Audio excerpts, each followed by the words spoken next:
very much outnumbered the Tibetans. If the Tibetan protesters would walk past a group of Chinese, one or other would start shouting at each other. It was really quite tense. There were some scuffles. When the torch came through, some Tibetan people threw themselves in front of the torch and were dragged off by police. There were some other scuffles where Uyghur people were involved in scuffles with Chinese and beating a Chinese supporter of the flame. So a kind of repeat of the scenes that we've seen in London, Paris, San Francisco. The Olympics is something that's very important to Australians, great athletic and swimming tradition above everything. What's the reaction been amongst Australian society about the Olympics and about the whole issue of Tibet?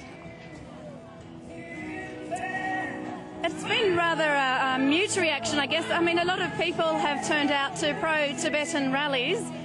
We saw a lot of faces in the crowd today that were from Australian backgrounds.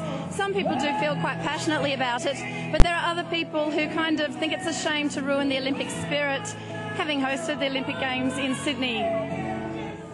Cassandra Hill, thank you there for the analysis of what's been happening with the Olympic flame as it reaches Australia. Of course, we'll be following its progress all the way back to Beijing. Moving on, one-time insurgents, now the Maoists have been voted into power in Nepal's landmark elections. This has already brought a denial from the king of Nepal that he'll be going into exile. Both sides are stressing they want to see a peaceful handover of power. The Maoists ended 10 years of insurgency in 2006, a period during which both sides were accused of human